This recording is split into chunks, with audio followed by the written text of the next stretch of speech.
action man. Ayan, dito na si Administrator Larry Lacson ng NFA.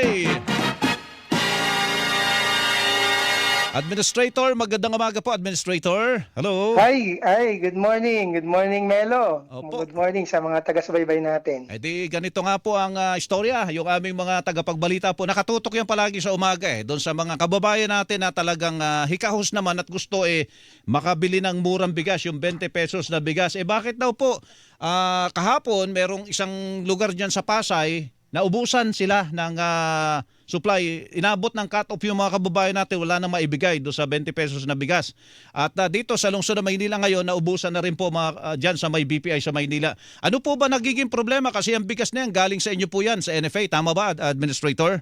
Yes, tama. Sa amin galing ang mga bigas na binebenta sa programa ng Pangulo na 20 bigas meron na. At yun nga, ang FTI po ang nagdi-distribute niyan. So, yun pong I think nangyari kahapon. In fact, nag-text din kahapon sa akin ang Bureau of Plant Industry at naubusan nga po, no? So sa ganang amin, sa supply naman natin, meron po tayong supply, no? Meron tayong supply ng bigas.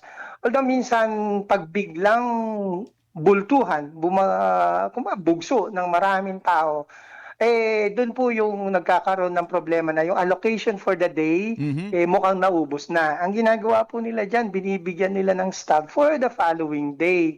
So yun po siguro yung na-experience dyan. Pero yung kahapon actually na-solve na at nakapag-ano na rin tayo kung saan sila kukuha ng bigas na supply, no? Kasi tuloy-tuloy naman ang augmentation natin sa NCR, nanggagaling pa ng Region 2, ng Region 3. So, siguro nagkaroon lang ng konting gap dyan. At aalamin natin mula sa FTI din kasi alam ko marami silang nire-request at pinipirmahan ko ng authority to withdraw. Baka nagkaroon lang kaunting delay. Opo. Sa isang araw po ba, Administrator, ilan po ang nire-request ng FTI para po ipamahagi sa buong Metro Manila muna tayo? Wag muna yung ibang mga lugar po at mas malawak yun. Opo.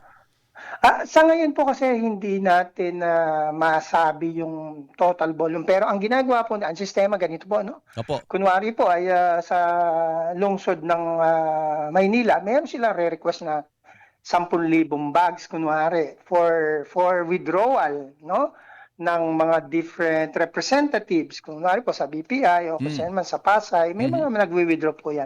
So yun po yung ini-issue natin, volume malaki. Isang araw po yun, Pero po yung Administrator? actual na withdrawal Opo. ng representative o ng mga nangangasiwa doon, minsan po hindi po yun i-withdrawin ng lahatan. Let's say 500, Oo. 1,000. Unang-una po, wala pong mga bodega silang pag-iimbakan na Ayun. marami, let's say sa site. Mm-mm. Minsan naman, yun pong allocation nila, ina-allocate po ng let's say 300 bags per day or 500 bags per day, depende po sa location.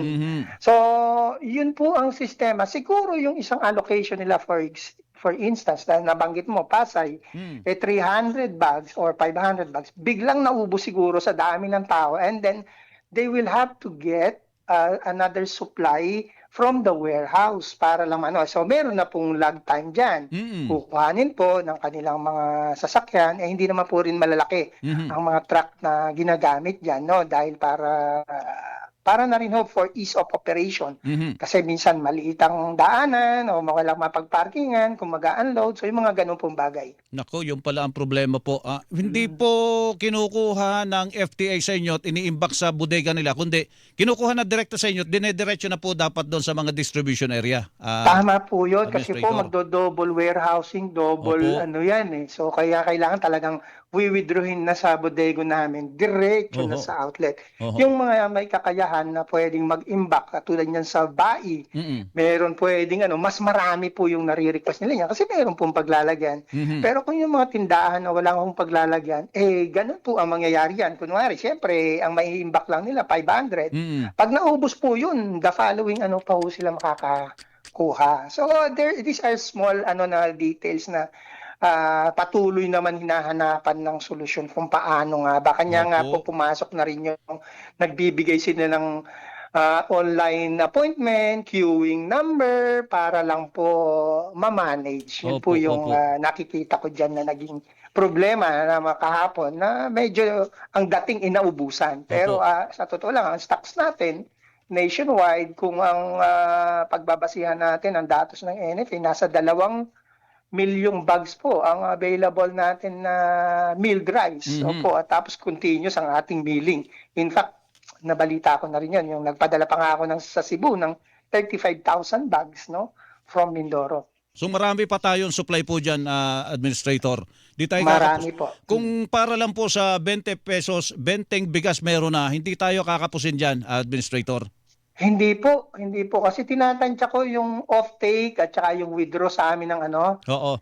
Katulad nito, namimili na po kami ng palay. Mhm. Yun pong ating buffer stock nung huli, kung ikaw yung nakausap ko, huli kong report, nasa 8.6 na lang, no? Pero ngayon, tumaas ulit tayo ng 9.15 days. Opo. So, nare-replenish. Meron po tayong stocks at anihan pa ho ngayon. Aggressive po tayong namimili. So, wala po tayong pangambahan dyan. Logistical concerns lang po yan. Yun. Madali pong masolusyonan. Yung pala, yung pagdi-deliver pa rin po ang problema, pero supply meron tayo pala dyan. At Opo. namimili kayo, ang balita namin, namimili kayo, mas mataas na po ngayon ang bilhin ninyo. Ano, Sa Administrator? ngayon, oo, Melo, kasi nga alam natin na pahirapan ng ating mga magsasaka itong darating na taniman. Taas ang lahat ng presyo ng crudo at fertilizer. Minarapat namin saluhin, no, Mm-mm. yung pagbaba ng presyo ng palay, kung saan mas aggressive ang aming pricing ngayon Mhm. para makinabang ang ating mga magsasaka. And at the same time, ma-replenish ko yung stocks Opo. ni NFA. Magkano na ang bilhin nyo sa Farmgate, Administrator?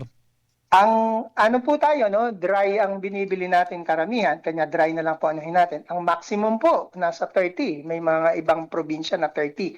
Yung karamihan ng mga probinsya nasa 27, 28, no?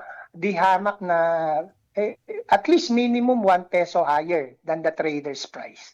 Okay, sige po. Administrator, salamat po. Good morning po sa inyo. Okay, thank you. Good morning. Si Administrator Larry Lacson ng National Food Authority.